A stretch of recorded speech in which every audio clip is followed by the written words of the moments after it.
Neste vídeo, você não vai encontrar uma grande produção como as que está acostumado a ver, mas o conteúdo é tão importante que dispensa tudo mais, porque se trata do futuro, um futuro que já está entrando no presente e que pode mudar o rumo dos nossos destinos pelos próximos milênios.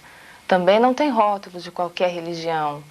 Nele, procuramos nos prender apenas às profecias de profetas sérios, cuja credibilidade foi firmada e confirmada pelo acerto de previsões e também as informações outras de fontes sérias e sensatas.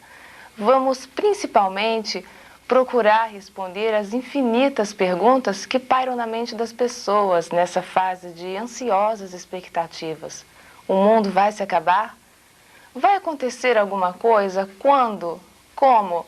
O que fazer?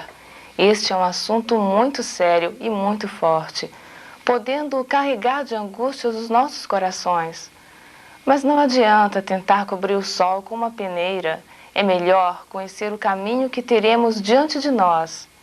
Vamos mostrar também que muita coisa está em nossas próprias mãos e que há luz no final do túnel, basta caminharmos em sua direção. Na parte final, nós vamos falar sobre essa luz. Por ora, vamos ao nosso assunto. O que são profecias? Profecias são previsões de acontecimentos futuros. Elas chegam pelos mais diversos canais. Visões, sonhos, ver e ouvir seres espirituais, falar em estado de transe e as mais diversas mancias, cartomancia, quiromancia, etc. Sendo que as mancias, a nosso ver, não têm muita credibilidade, porque não chegam por caminhos espontâneos e também porque geralmente são comercializadas. É possível fazer uma previsão exata do que vai acontecer? Uma previsão exata não é possível, porque as informações procedentes de outras dimensões de vida passam pelas mentes de sensitivos ou receptores humanos. E nessa filtragem elas podem deformar-se, misturando-se ao pensamento do próprio receptor.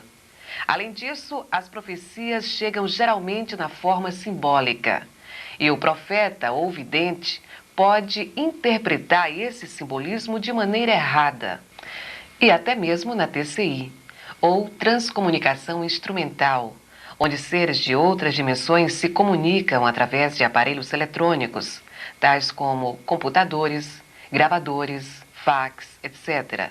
Até mesmo aí, é preciso ter cuidado, porque de repente uma comunicação dessas pode, quem sabe, sofrer a interferência de seres negativos que querem perturbar.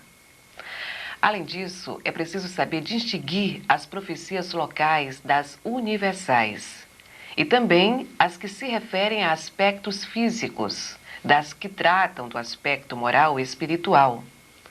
Por tudo isso, estamos tratando desta questão com muito cuidado, analisando tudo com muito critério. Comparamos um grande número de profecias, tabulando-as, observando e analisando todos os indícios, vendo se há concordância entre elas e muitos outros recursos que são utilizados nas pesquisas sérias. Deus não é um ser todo-poderoso? Por que então ele não encontra um meio de informar a humanidade com exatidão sobre tantas dúvidas que temos quanto ao futuro e até mesmo com a religião? O conhecimento exato do futuro só iria perturbar as mentes das pessoas e atrapalhar a evolução. Imagine como seria a vida de alguém que soubesse que vai perder um filho dentro de 5 anos ou que vai sofrer um acidente grave no próximo mês. O Criador de todas as coisas é sábio. Ele só deixa passar as informações que as pessoas precisam conhecer e nas proporções e na forma das necessidades e capacidades de assimilar e suportar. Quanto à religião, acho que essa pergunta é por causa da dificuldade em se definir qual seria a verdadeira religião. Mas para tudo isso e tudo mais, nós temos a inteligência, nós temos a razão para escolhermos livremente nossos caminhos. Assim podemos conhecer um pouco de tudo e aprender a aproveitar o que de bom há nas coisas que nós conhecemos. Como é que fica então essa questão das profecias? Dá para acreditar nelas ou não? Vamos pela lógica. Se um número razoável de profecias se cumpre, então há verdades por trás delas. E tem muita profecia importante que já se cumpriu? Muita. Elas vêm de todos os cantos do mundo e em todas as épocas. Segundo a maioria dos estudiosos, a primeira vez que o homem se preocupou em deixar suas profecias ou previsões impressas para a posteridade foi na construção da Grande Pirâmide do Egito. Os pesquisadores afirmam que a arquitetura de suas passagens e câmaras contém uma linha do tempo que abrange um período de 6.000 anos. Essa linha do tempo é encontrada no caminho formado pelas câmaras e galerias, valendo cada polegada um ano. As datas estão representadas por mudanças na direção, forma e amplitude dessas galerias. A primeira data corresponde ao recebimento dos 10 mandamentos por Moisés. Nesse ponto, o caminho começa a subir, sempre em linha reta, até a data do nascimento de Jesus. A data seguinte coincide com a da crucificação. Em seguida, todo o caminho muda para um aspecto arquitetônico glorioso, chamado de a Grande Galeria. Subindo mais, estão representados 2 períodos de turbulências, e essas datas coincidem com o início das 2 grandes guerras que já tivemos. Até aí, essas datas proféticas já se cumpriram. Em seguida, a passagem leva para a Câmara do Rei e termina ali, na data correspondente ao ano 2001. E o que significa isso? Que o mundo vai acabar no ano 2001? Muitos pesquisadores acham que sim. Mas há uma outra explicação bem mais lógica, porque combina com as outras profecias. Mas sobre isso vamos falar mais tarde, quando o assunto for aquela luz que há no fim do túnel. Mas, voltando às profecias que já se cumpriram, temos muitas no Velho Testamento, como, por exemplo, o profeta Jeremias, dizendo que o povo judeu seria castigado como nenhum outro e que depois das matanças e deportações no transcurso dos séculos, o Senhor faria os judeus voltarem à sua terra, sendo isto motivo de grandes alegrias. E isso aconteceu. Ainda no Velho Testamento, Ezequiel profetizou que aquela terra devastada se converteria num jardim do Éden. E aconteceu. O mago Merlin, que viveu na corte do rei Arthur, na Bretanha, 8 séculos antes, previu as cruzadas, que também aconteceram. E veja só como ele as descreveu. Depois que a coisa nascida em Jerusalém chegar à idade de 1.250 anos, grande multidão de cristãos irá atravessar o mar para combater os sarracenos, e esses cristãos serão quase todos mortos. Essa coisa nascida em Jerusalém, é claro, é o cristianismo. Outra predição de Merlin que também aconteceu foi sobre a Revolução Francesa. Outro profeta cujas profecias têm se cumprido rigorosamente até agora é São Malaquias, natural da Irlanda. Ele previu até mesmo a data exata de sua morte. Numa peregrinação que fez ao Vaticano no ano 1139, teve uma visão que escreveu numa série de frases em latim, descrevendo os futuros papas. Em frases curtas chamadas lemas ou emblemas, geralmente indicando o sobrenome do papa, local de nascimento, brasão ou posto exercido antes da eleição para o papado. Dessa relação constam 112 papas a partir do ano 1144. E é impressionante o acerto das suas profecias até hoje. Ou seja, elas também se cumpriram. Nostradamus, fale um pouco sobre ele. Michel de Nostre-Dame, um profeta extraordinário. Nasceu na França em 1503, era médico e curador. Depois da morte repentina da mulher e 2 filhos, passou a vagar de cidade em cidade, praticando medicina e ouvindo filósofos e astrólogos. foi quando começou a ter visões. Certa vez, ao encontrar um jovem franciscano chamado Felice Perret, ajoelhou-se diante dele e disse: "Devo ajoelhar-me diante de sua santidade?" 19 anos depois da morte de Nostradamus, Perret foi eleito papa com o nome Sisto V. Em sã consciência, você poderia dizer que as profecias não acontecem? Que não têm fundamento? Acho que não. Mas não é só. Em 1555, Nostradamus publicou um livro de profecias em rima, intitulado Os Séculos. Esse livro compunha-se de quadras grupadas a centenas, cada uma delas formando um século. Daí serem chamadas de centúrias. Ele disse que as escrevia em linguagem enigmática para dificultar seu entendimento, pois não queria dar ao povo um quadro muito claro do futuro e, principalmente, não queria mexer com as autoridades da Igreja, o que naquela época poderia render-lhe as penas da Santa Inquisição. Mas mesmo com todo esse cuidado, em certos momentos ele fala com absoluta clareza e precisão, como quando se refere aos acontecimentos do juízo final. Juízo final? Juízo final, apocalipse, a grande purificação, fim dos tempos, são nomes dados pelos profetas aos eventos de que vamos falar neste vídeo. Quais são as profecias de Nostradamus que já se cumpriram? Sua primeira predição, que o deixou famoso, foi sobre a morte do rei da França, Henrique II, que ocorreu 4 anos depois de escrita essa profecia. Durante um torneio amistoso, o rei foi ferido ao mesmo tempo no olho e na garganta por um jovem, cuja lança entrara na viseira do seu elmo dourado. Veja como ele a descreveu. O jovem leão derrubará o velho em duelo singular no campo da luta. Colocará seu olho numa gaiola dourada, 2 ferimentos de uma vez, e morrerá de morte cruel. É interessante esse simbolismo das profecias. Nessa aí, por exemplo, não teria sido possível identificar essa ocorrência antes dela acontecer. É verdade.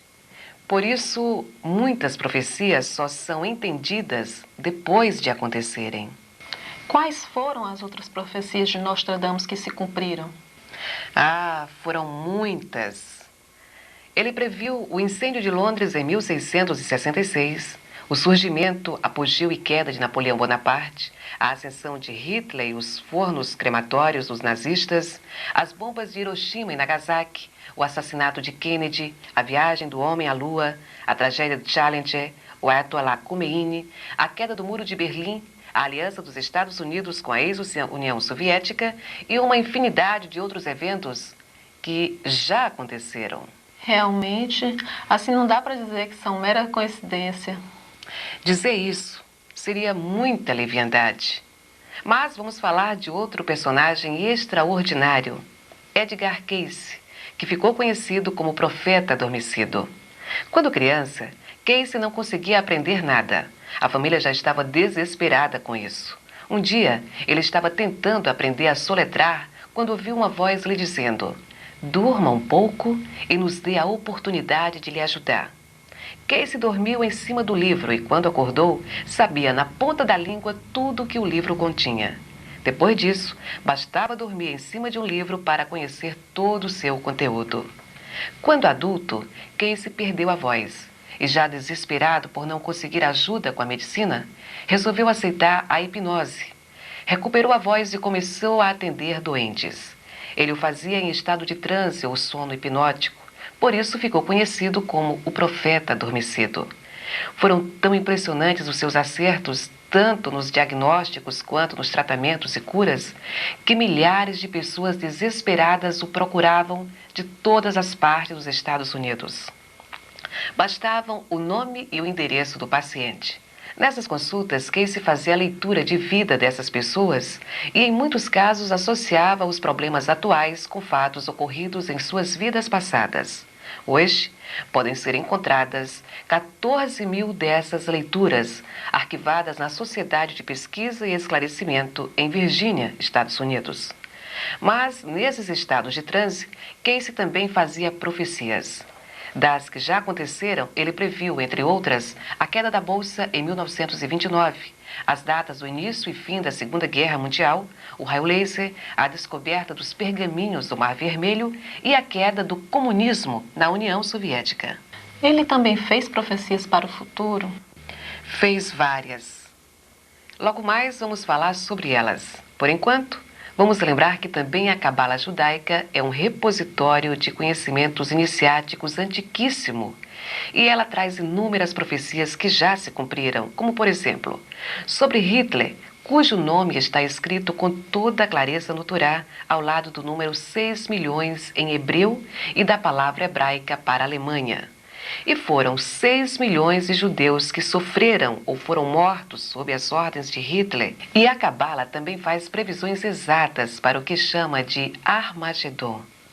Na pesquisa que fizemos foram examinados inúmeros outros profetas considerados sérios, cujas muitas profecias têm se cumprido com exatidão e cujas previsões para o futuro dizem o mesmo que Nostradamus, Case e os outros que já foram citados.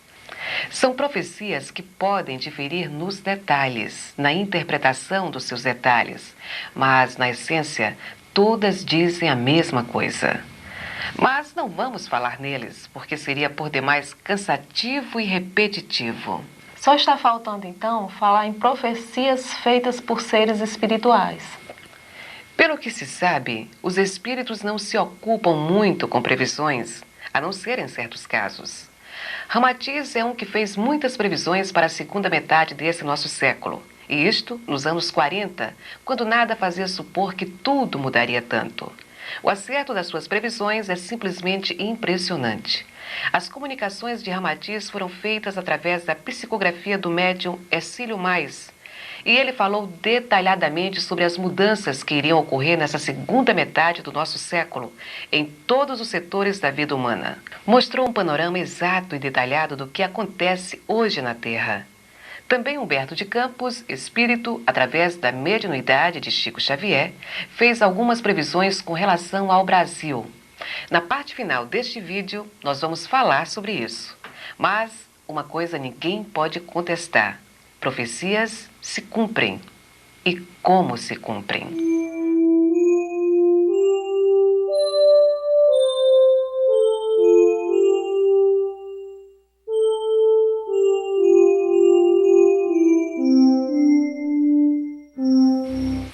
Parece-nos muito claro, então, que profecias se cumprem.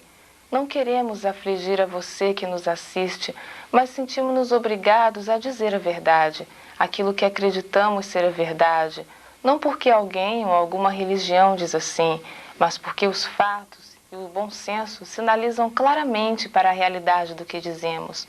Por isso, antes de continuar, vamos lembrar que as visões proféticas muitas vezes são vistas com tintas bem mais fortes do que a realidade. Lembrar também que é importante confiar no comando cósmico ou mão de Deus, assim como nas promessas feitas por seres superiores, que sempre mostram que há luz no fim do túnel, embora esse túnel possa ser de difícil passagem. O que prevêem as profecias para os próximos anos? Esta é uma questão muito delicada, que precisa ser vista em toda a sua amplitude. E nós vamos falar apenas sobre algumas das inúmeras profecias feitas ou recebidas por pessoas dignas de crédito e que já tiveram outras previsões confirmadas. Há inúmeras previsões para os próximos anos e o que chama mais atenção é a concordância que existe entre elas. Há descrições detalhadas sobre como deverá ser o que chamam de Armagedon, juízo final, fim dos tempos ou a grande purificação. Mas nós não vamos colocar aqui todas as dimensões e nem os detalhes das catástrofes e calamidades que foram profetizadas. Por que não? Primeiro, porque as profecias muitas vezes chegam com tintas muito fortes, exageradas, como já foi dito. Segundo, porque se colocássemos aqui todos esses detalhes, estaríamos transmitindo para o espectador imagens angustiantes que geram medo, um sentimento muito negativo. O susto, a aflição, o medo são muito necessários em certos momentos da nossa evolução, como sacudidas para nos despertar. Mas o que realmente deve nos conduzir são as expectativas de felicidade e luz que vislumbraremos para o futuro, para o depois. E terceiro, porque a análise destas e de outras profecias nos leva a crer que o Brasil será bastante preservado. Dizem mesmo entidades espirituais que o nosso país será o futuro celeiro do mundo, tanto de bens necessários à sobrevivência, quanto de luzes no terreno moral e espiritual. O melhor, então, é tratarmos de olhar para essa luz que há no final do caminho e desenvolver a fé, aceitando serenamente tudo o que não podemos mudar. Tudo bem, mas vamos então a essas profecias. Podemos começar por Mateus, capítulo 24, versículo 29, quando Jesus diz: Logo em seguida a tribulação daqueles dias, o sol escurecerá, a lua não dará sua claridade, as estrelas cairão do firmamento e os poderes do céu serão abalados. João, no Apocalipse, diz assim: E havendo aberto o sexto selo, olhei, e eis que houve um grande tremor de terra, e o sol tornou-se negro como saco de cilício, e a lua tornou-se como sangue. E as estrelas do céu caíram sobre a terra, como quando a figueira lança de si os seus figos verdes, abalada por um vento forte. E o céu retirou-se como um livro que se enrola, e todos os montes e rios foram removidos dos seus lugares. É interessante que essas profecias não são vazadas em linguagem simbólica. Elas são ditas com toda clareza e com todas as letras. Talvez seja porque se referem ao clímax do Apocalipse. Isso para não deixar dúvidas. O que significa isso das estrelas caírem, do sol escurecer e os montes e ilhas saírem dos seus lugares?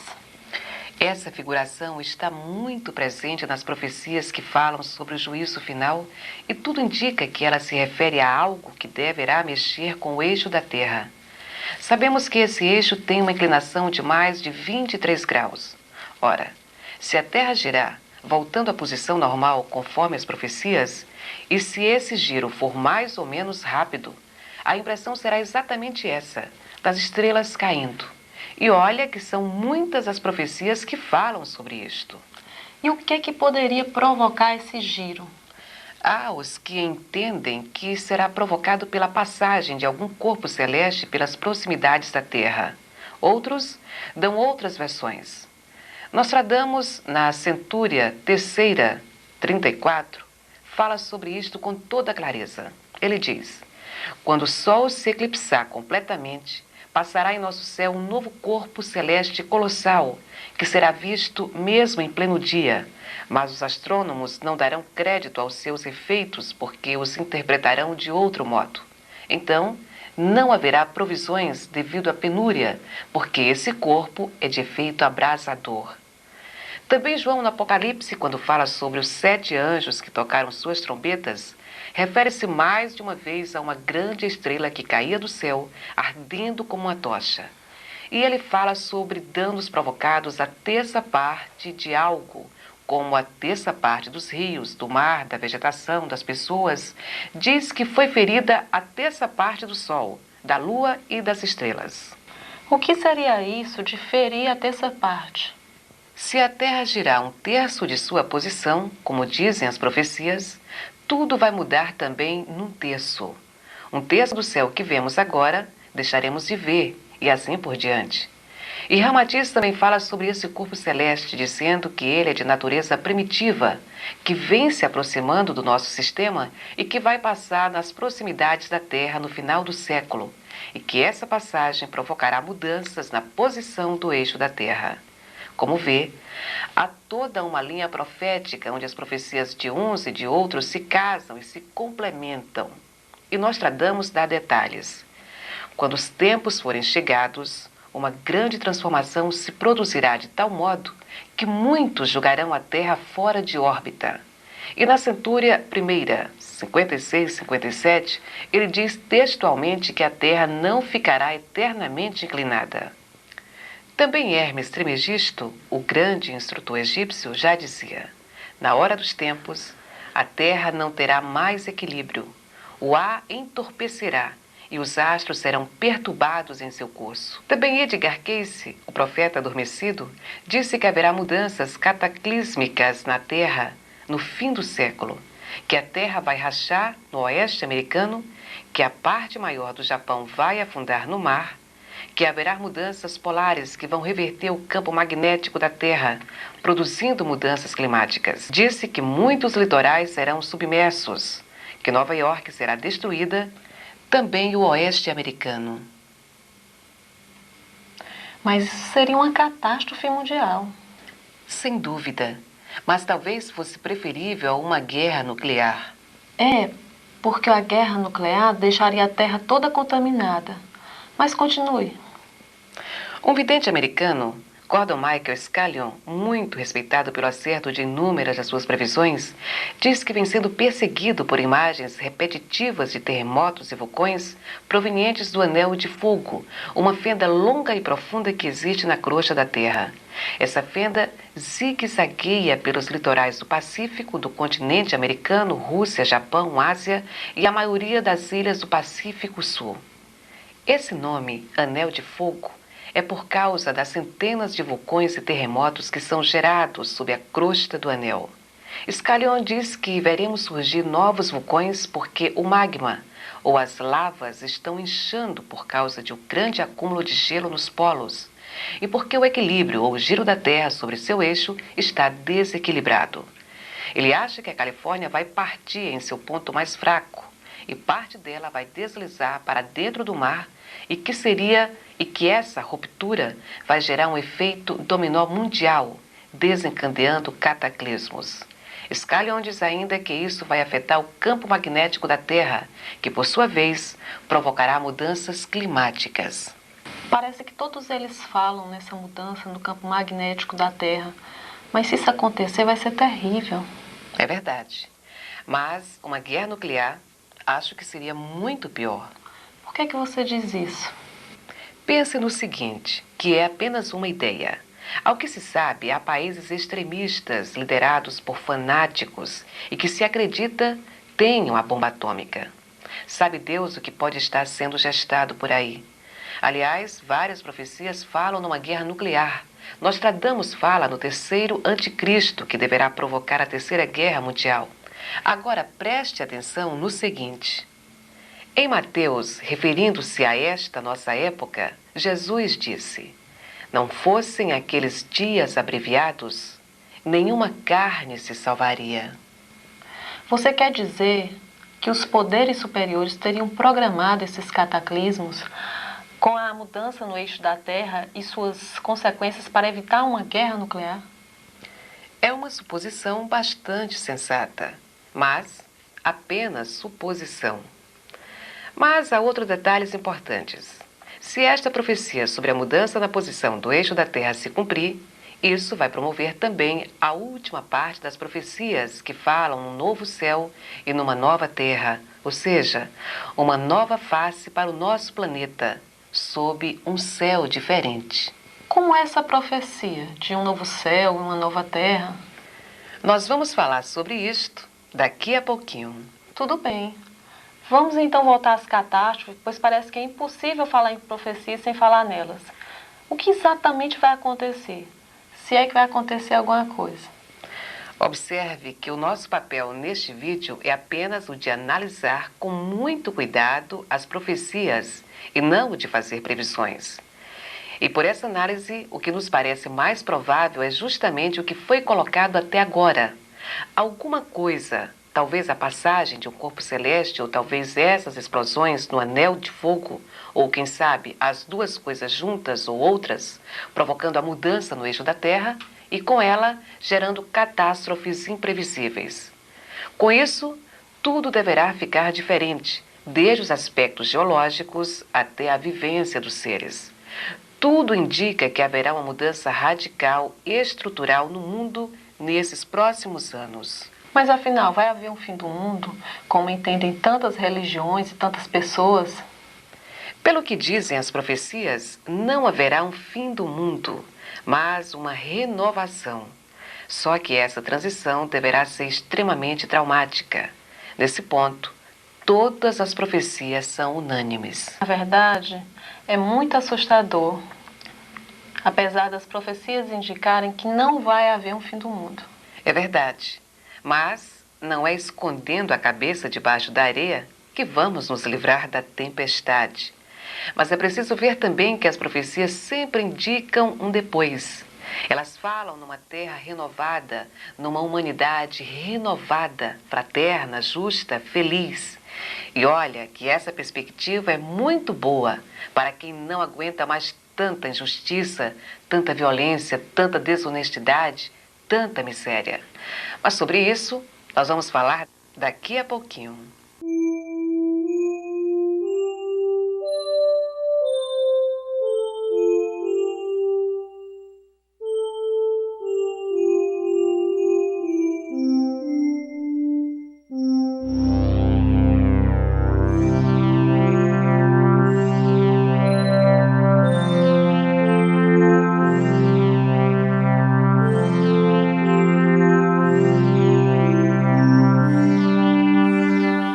Nós vamos tratar agora de um aspecto das profecias que é desconhecido para muita gente, mas observe com cuidado as colocações que serão feitas. Analise e reanalise tudo para tirar suas próprias conclusões. Nossa intenção não é a de fazer a cabeça dos espectadores, mas passar-lhes as informações e o resultado de nossos estudos e pesquisas sobre o assunto. Todo mundo sabe que perto das datas significativas sempre aparecem os profetas das catástrofes, como foi na passagem do cometa Halley no início do século, na passagem do primeiro milênio e outras. Por que então agora seria diferente? Porque agora tudo é diferente. Nunca houve tamanhas e tão profundas transformações em toda a história da humanidade. E existe também toda uma sequência profética com datas ou períodos perfeitamente claros de previsões que vêm acontecendo ao longo do tempo. E há os sinais, aqueles sinais de que Jesus falou referindo-se ao juízo final quando disse: Aprendei, pois, a parábola da figueira. Quando já os seus ramos se renovam e as folhas brotam, sabeis que está próximo o verão. Assim também vós, quando virdes todas essas coisas, sabeis que está próximo às portas. Que coisas são essas de que ele fala? Que sinais são esses? Conforme o próprio Jesus e os profetas mais acreditados, esses sinais são principalmente os seguintes: retorno dos judeus à terra prometida. Isto já aconteceu com a criação de Israel em 1948. Ateísmo generalizado, moral em crise. Em toda a história da humanidade, nunca houve uma época semelhante à nossa, no que se refere à moral em todos os seus aspectos. Estamos vivendo numa Sodoma muito pior do que poderia imaginar qualquer uma das mentes mais pervertidas à época dessas profecias. Fim do papado. Pelas profecias de São Malaquias, estamos no antepenúltimo Papa. E, a propósito, lembramos que as profecias de São Malaquias vêm se cumprindo rigorosamente. Falsas ideologias e falsos profetas.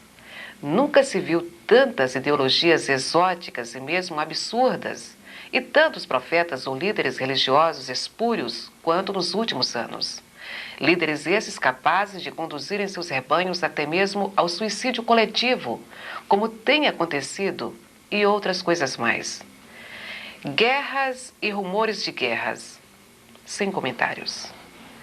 O Evangelho ficar conhecido em todo o mundo, e isto já é realidade. Prodígios no céu e na terra. Quanto a isso, nem se fala.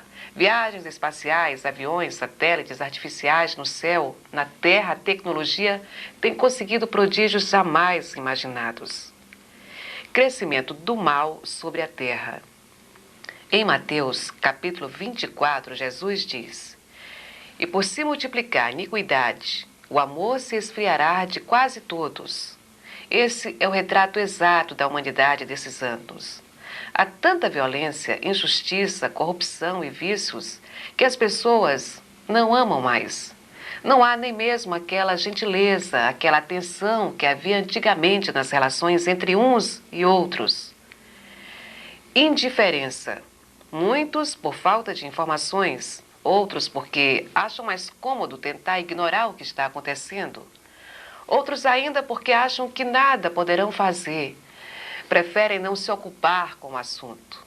Isto foi também profetizado por Jesus, anotado por Mateus no capítulo 24, quando disse: Pois assim como foi nos dias de Noé, também será a vinda do Filho do Homem.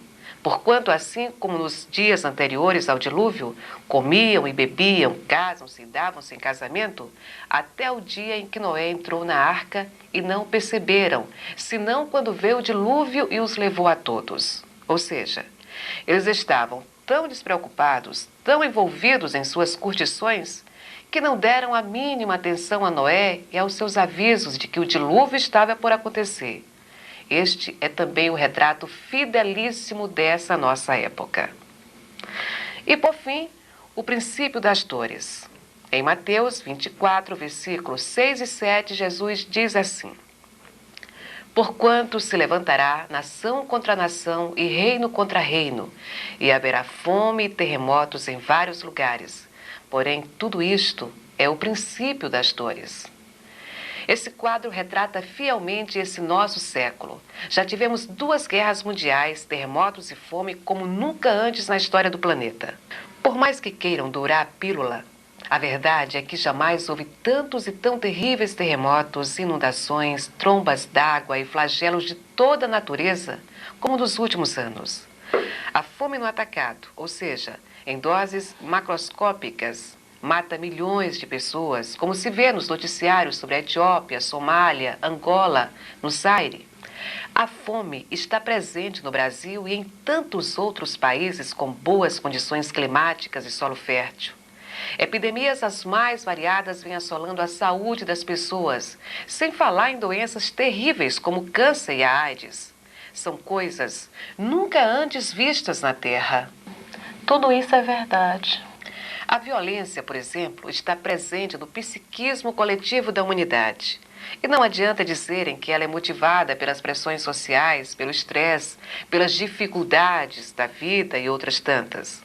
Ela está presente no próprio ar, em tudo. As pessoas nem sabem por que são violentas.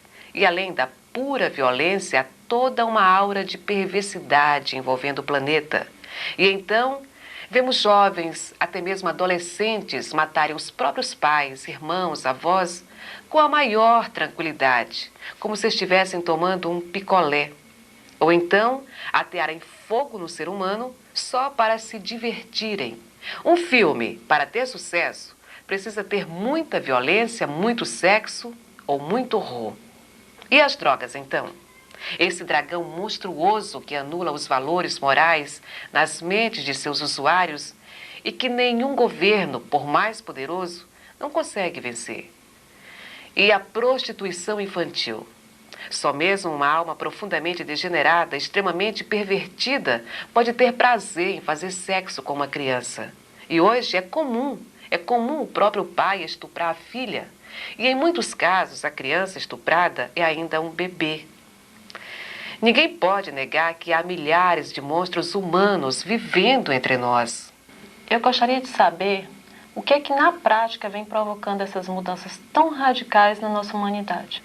Uma das várias versões, sem dúvida a mais coerente, a mais lógica, fala em reencarnações em massa de espíritos inferiores. Algumas profecias disseram que as portas do submundo espiritual seriam abertas na metade deste século.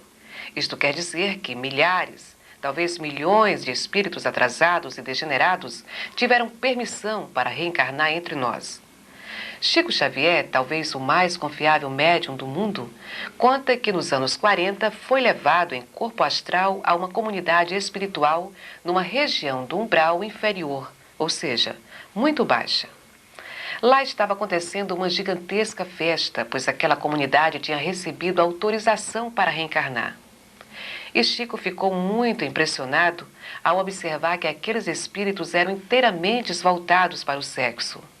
Muitos exibiam órgãos sexuais agigantados e deformados, e até a arquitetura local estava saturada de sexo.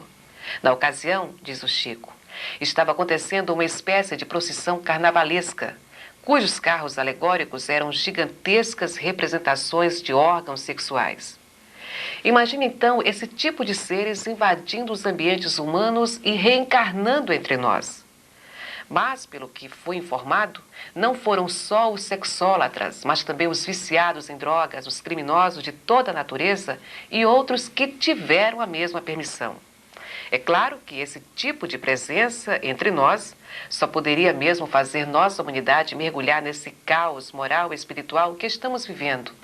Só mesmo companhias como aquelas poderiam insuflar tantos e tão degradantes vícios e tão infernais comportamentos. Isto, na verdade, explicaria tudo, até mesmo a época em que começaram essas mudanças nos valores e comportamentos, lá pelos anos 60. Quando esses espíritos trevosos já estariam reencarnados e começando a exercer sua influência entre nós. Outra coisa, por que hoje há tantas pessoas encostadas na família? São criaturas, principalmente homens, que não se interessam pelo estudo nem pelo trabalho. Passaram e passam os anos da adolescência e juventude cuidando só de suas curtições. E então os encontramos aos milhares, vivendo como parasitas encostados à família e até mesmo aos amigos, plenamente acomodados nesse parasitismo, vivendo apenas os seus vícios e modismos. E você, como explicaria esse fenômeno? Ah, não sei. Talvez eles sejam a reencarnação de espíritos preguiçosos. Muitos seres espirituais têm falado através dos mais diversos médiuns e em lugares os mais distantes sobre essas zonas astrais mais baixas, conhecidas como umbral. E eles descrevem com detalhes como são aquelas regiões e como vivem os espíritos que lá habitam, em completa ociosidade. São criaturas com características idênticas a esses encostados de que falamos. E veja que eles receberam permissão para reencarnar a partir dos anos 50. É mesmo. E o que são os marginais? Essa classe social ou antissocial consideravelmente grande que começou a surgir também a partir dos anos 60 ou 70. Sem dúvida, são dessa mesma turma dos encostados, só que reencarnaram em famílias pobres que não podem dar-lhes o que eles querem para sustentar os seus vícios e curtições. E então, em vez de procurarem esses recursos através do trabalho honesto, que não lhes agrada, eles partem para o roubo, o assalto, o tráfico de drogas e tudo mais que lhes dê dinheiro, sem o esforço do trabalho como é praticado numa sociedade normal. Os que reencarnaram em famílias de boas condições financeiras podem usufruir delas e se locupletar em tudo que pode satisfazer seus espíritos desviados do bem e da ordem. Então, vemos filhinhos de papai curtindo a vida adoidadamente, perturbando, molestando, prejudicando e até mesmo matando em nome de suas curtições desenfreadas e até mesmo irresponsáveis. Só falta explicar o porquê dessa medida que permitiu a reencarnação desses espíritos. Bem, nós vamos falar sobre isto daqui a pouquinho.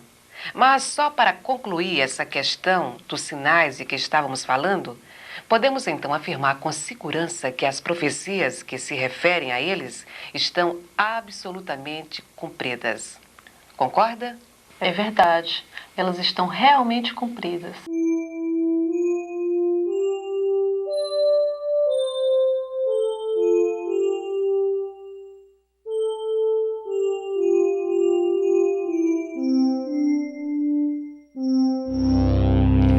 Na roteirização desse vídeo, foi estudada uma grande quantidade de profetas e profecias que tinham sido largamente analisadas por pesquisadores e cientistas e confirmado seus dons, assim como o grande acerto de suas previsões. Todos eles falam nos eventos desse final de milênio e observou-se então que suas previsões coincidem no geral, só difere e pouco em alguns detalhes. Por falta de espaço num trabalho como este, não foi possível citá-los todos. Por isso, fizemos apenas com alguns. Quem se interessar em conhecer melhor seus históricos e previsões vai encontrar material muitíssimo interessante e mesmo impressionante nessa pesquisa. E agora vamos ao nó da questão, ao que mais assusta e causa medo. Aqui foi analisado todo um caminho profético de previsões que tem se cumprido e de outras que, pela lógica, estão para se cumprir e que falam em mudança no eixo da Terra, comoções geológicas e outras tantas catástrofes. Afinal, o mundo vai se acabar? Vai haver um juízo final? Aí é que está a grande questão. A última parte dessa linha profética, e é nela que está o coração do problema, o grande medo, a paura da humanidade, ou seja, o fim do mundo, conforme acreditam muitas religiões cristãs e tantos outros estudiosos do assunto. Mas uma análise serena e equilibrada das profecias, não fanática nem influenciada por ideias preconcebidas, diz que não. Que o mundo não vai se acabar, mas vai se renovar e em todos os sentidos. Todas as previsões falam em grandes comoções, guerras, catástrofes, mas há sempre um depois. E é nesse depois é que está a grande esperança, a grande certeza, se assim podemos dizer, de um mundo bem melhor. E como é que vai se processar essa transformação? Deus vai estalar um dedo lá em cima e o ser humano, um ganancioso, perverso, injusto e vicioso, se transforma em anjinho? Claro que não. Para tudo, há sempre uma explicação lógica dentro das leis naturais sem milagres. E sobre essa transformação, sabe-se que ela não vai acontecer num estalar de dedos, mas através de muita luta e de muito suar a camisa na reconstrução da humanidade. Mas para entender bem esse caminho profético sem milagres, vamos voltar àquelas informações sobre reencarnação de espíritos trevosos que começou a acontecer na metade deste século.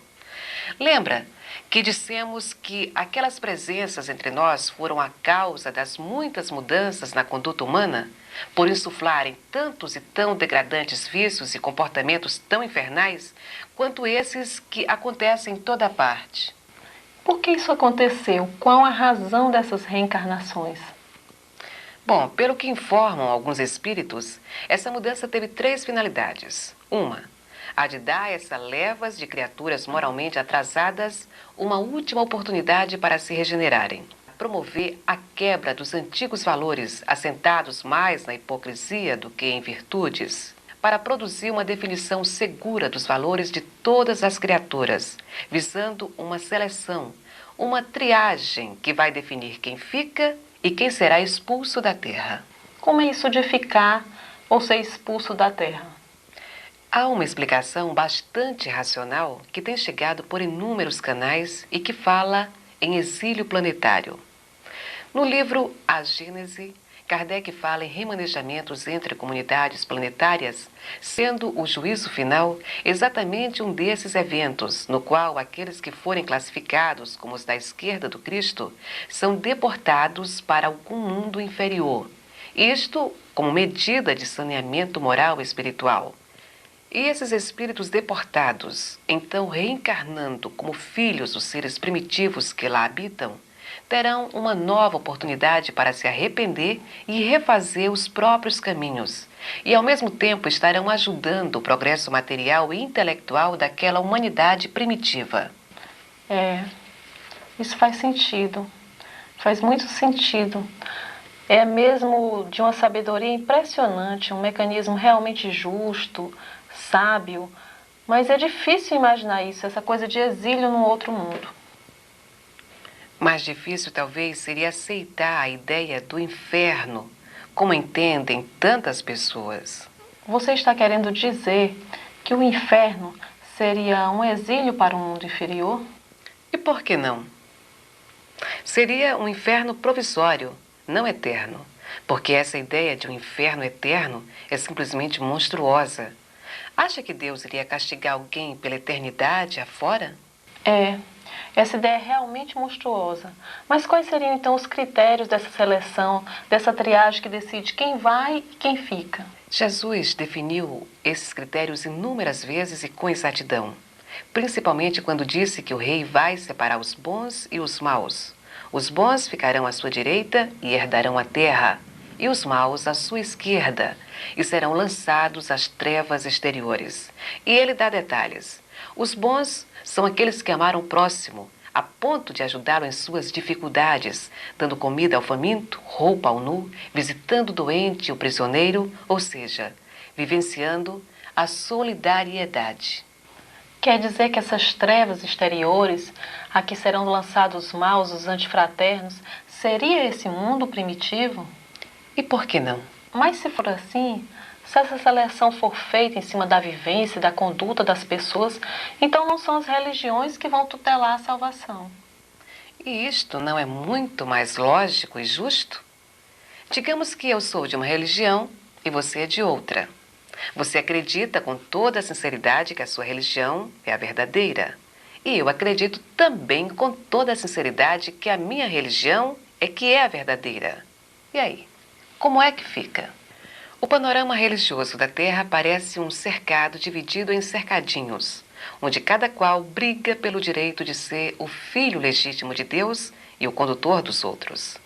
E o pior é que nessa briga entra muito interesse escuso. Você acha que Deus iria colocar o caminho dos seus filhos em mãos humanas? Não acha que já chegou o tempo de se começar a questionar isso que se entende como o caminho da salvação? Deixa eu ver se eu entendi. Neste juízo final, então, o nosso planeta deverá ficar livre de todos que fazem o mal, que se locupletam em cima do sofrimento e da miséria dos outros? E então os mansos, pacíficos e fraternos que herdarem a terra vão construir nela um mundo melhor? Ah, isso é bom demais para ser verdade. Francamente, dentro dos modelos atuais do poder do capital que enriquece a uns poucos e empobrece o resto, dos que governam montados em seus próprios interesses, da corrupção em todos os níveis e dos milhões de perversos, cruéis, degenerados e ambiciosos que circulam por aí, você acha que é possível, sem esse expurgo, construir-se uma comunidade planetária feliz? Não, claro que não. Só mesmo um expurgo desses em grandes proporções é que poderia resolver a situação. Agora eu estou entendendo. Seria isso então o famoso paraíso, a segunda vinda de Jesus? Com essa perspectiva, até mesmo as sombras de Apocalipse, de juízo final, ficam bem menos assustadoras.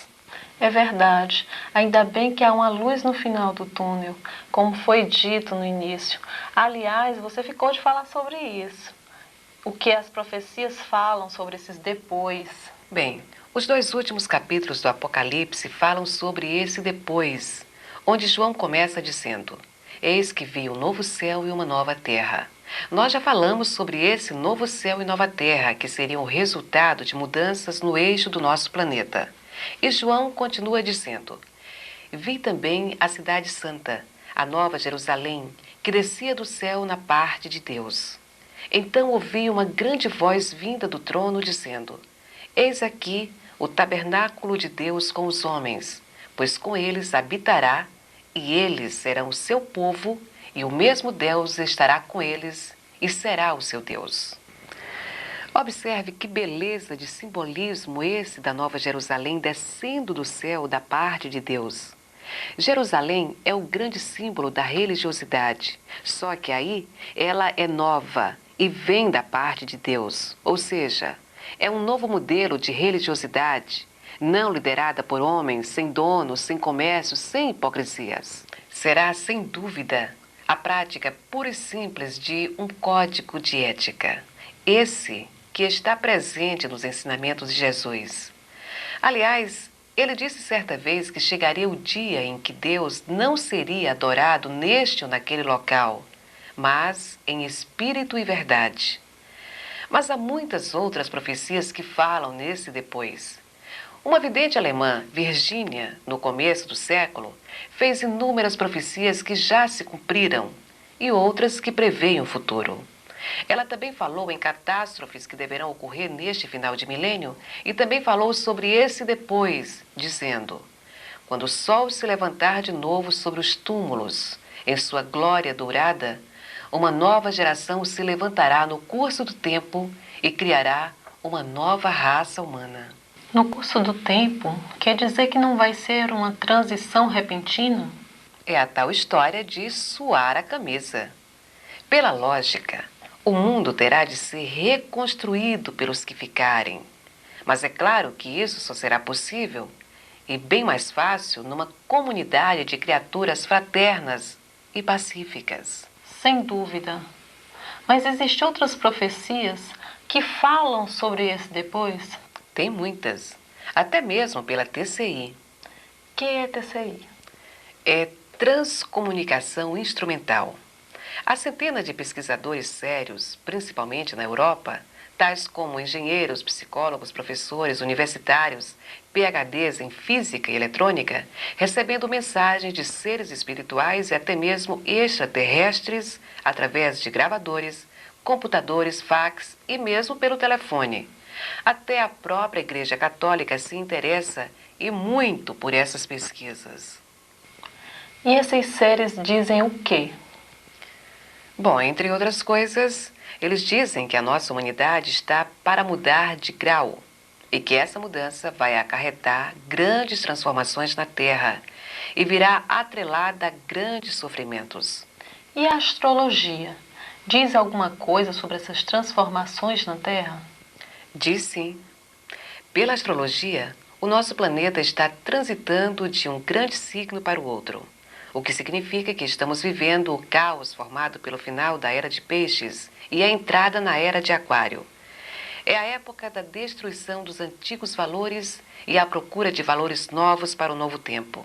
Na verdade, nunca houve tanto espírito de destruição e, ao mesmo tempo, tanta busca ao acerto como neste século. Nele nasceu e está morrendo o comunismo.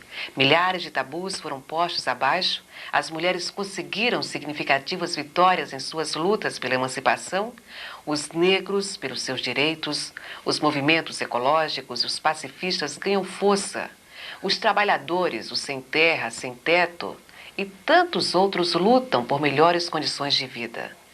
Dizem astrólogos que a mentalidade da nova era vai abolir muitas tradições e instituições, porque Aquário é o signo da liberdade e da independência, da fraternidade entre as pessoas, da amizade. Isto implica em mais respeito de uns para com os outros, mais amizade entre pessoas, maior compreensão das aspirações de cada um e mais partilha. Ou seja, compartilhar.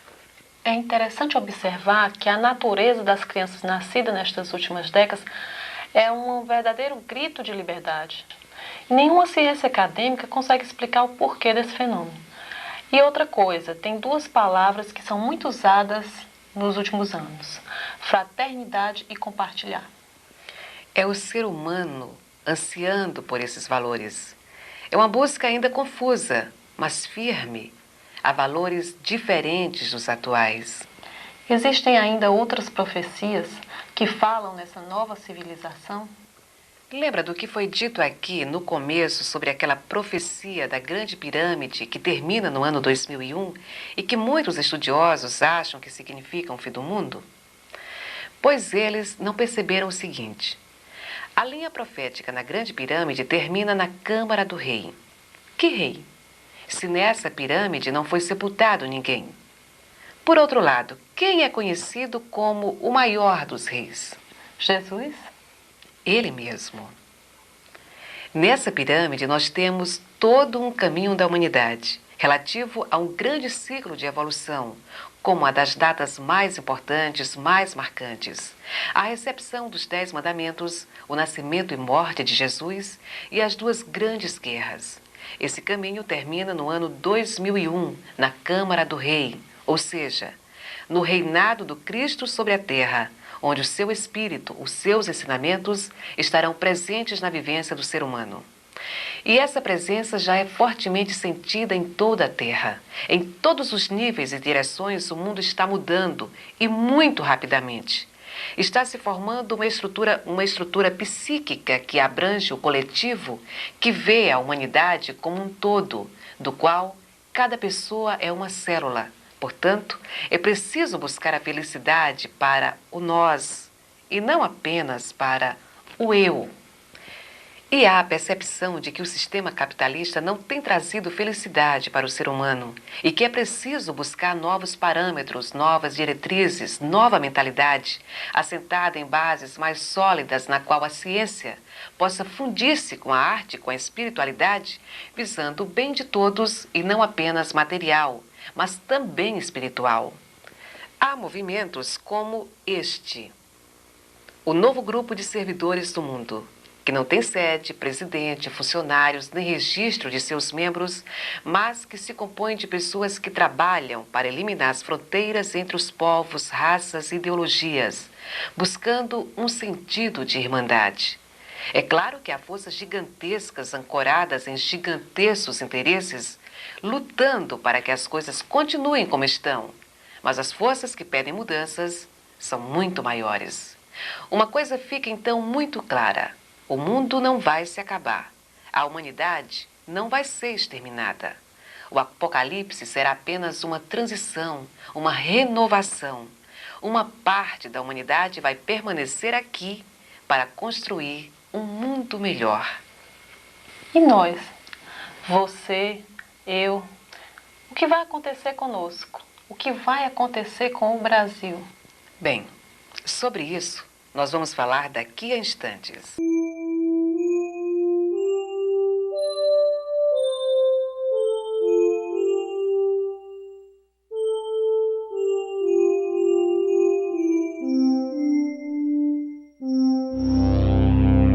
Com relação aos profetas, é fácil observar que parte de suas profecias refere-se à sua cidade ou país e outra parte tem maior abrangência. Os profetas americanos, por exemplo, falam muitíssimo, sobre catástrofes terríveis que deverão abater-se sobre o seu país. E, vez por outra, ampliam suas visões para um âmbito maior, falando em guerra mundial, em vulcões ao longo do Anel de Fogo, em mudanças no eixo da Terra, etc.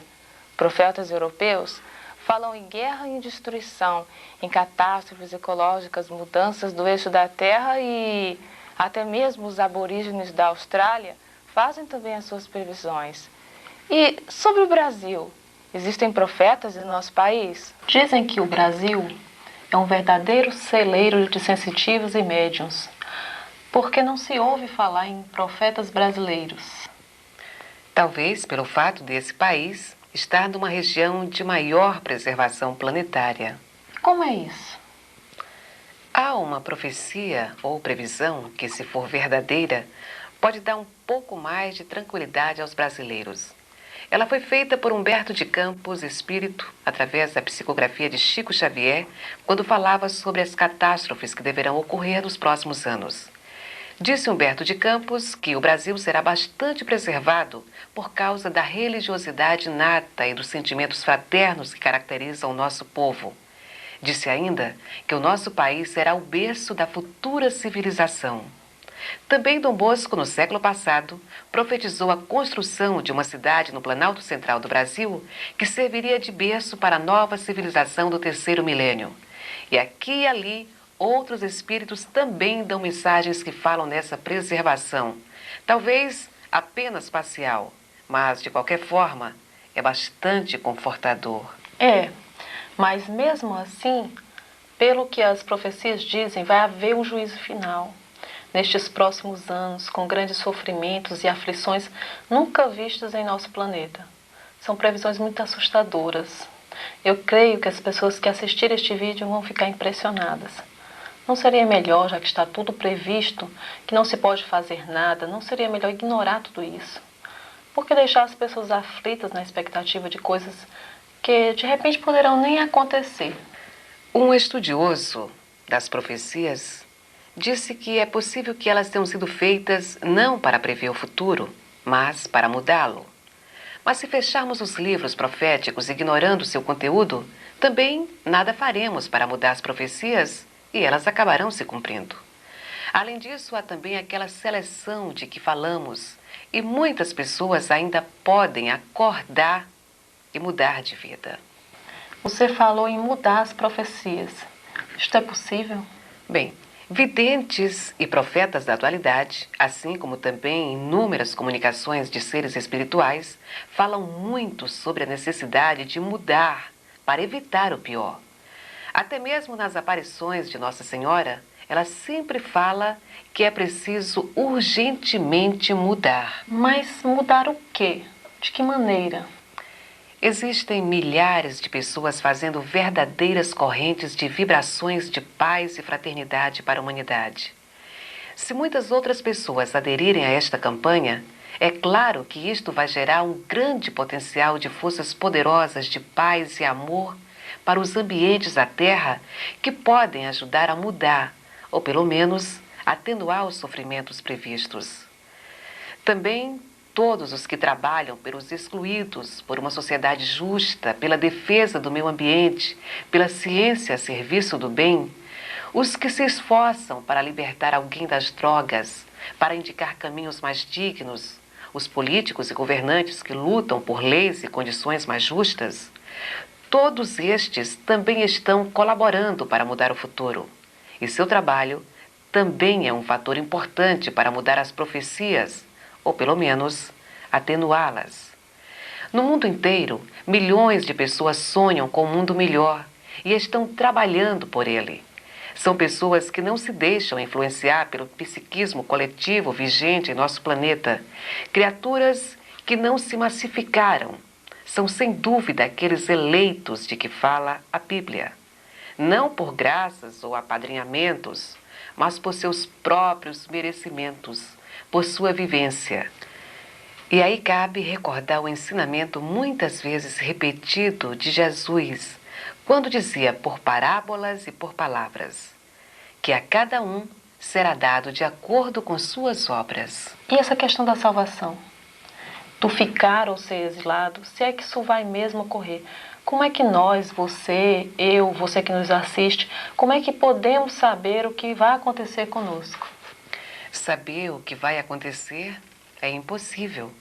Mas pelo que vimos até agora e por outras coisas que não foi possível colocar aqui, o lógico é assimilar a nossa situação da seguinte maneira. Se somos pessoas vingativas, cruéis, egoístas e queremos permanecer na Terra, vamos ter que mudar nossas posturas, nossa mentalidade, nossa conduta, e bem rapidinho. E não vão valer aquelas costumeiras enrolações, aquelas promessas da boca para fora que usamos na hora do sufoco. Por quê?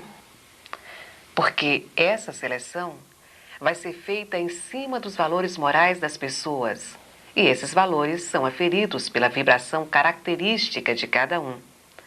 Sabe-se que a vivência no amor fraterno, na mansuetude, no perdão, na honestidade, no equilíbrio, na pureza de coração, gera um campo magnético luminoso, de elevado teor vibratório em torno da pessoa. Enquanto a vivência nos valores negativos gera um campo magnético de baixo teor vibratório e pouca ou nenhuma luminosidade espiritual. E essa aura nós construímos através da vivência. É aquilo que somos em nossa realidade mais profunda.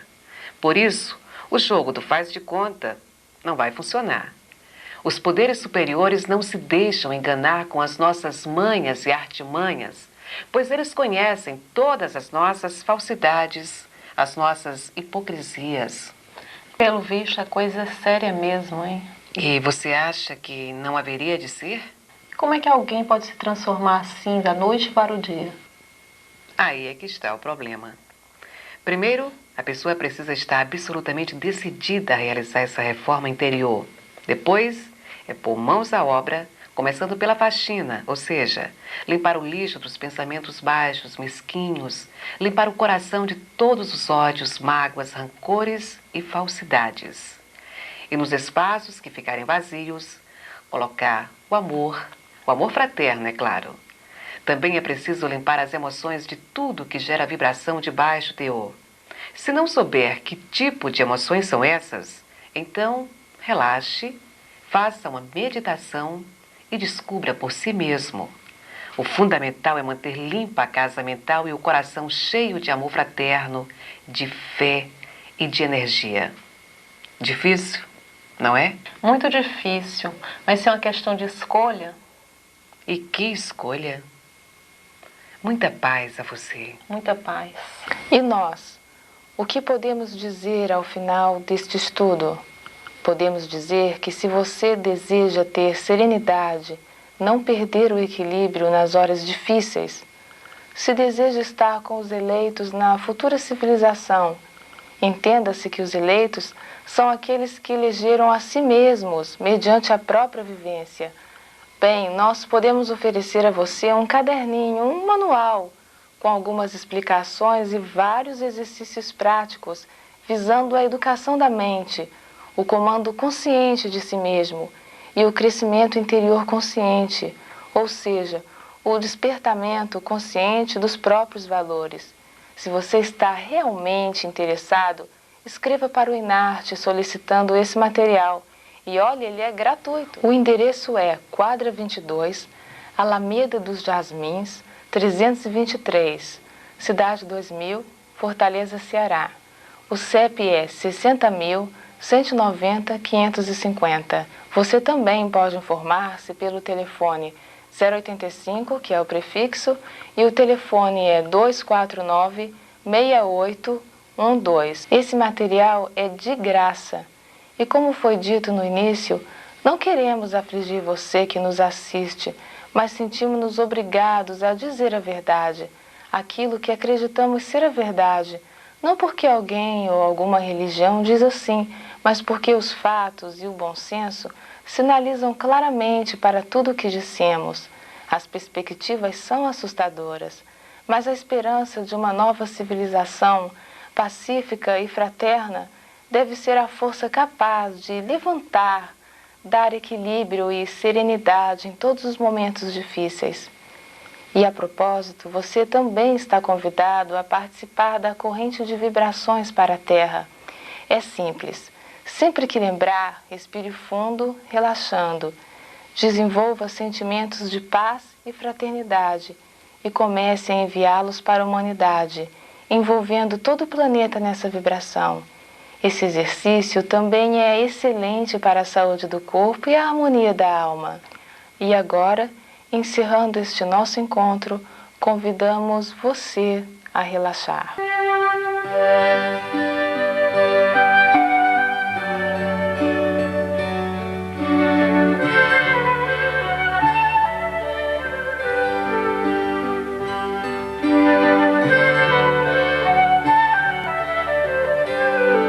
Senhor Jesus, nós te pedimos para envolver a Terra em teu magnetismo vibrante de amor, para que todas as pessoas possam sentir como é bom este sentimento, como é boa a fraternidade, a justiça, a dignidade, como é bom ver a felicidade estampada nos semblantes das pessoas.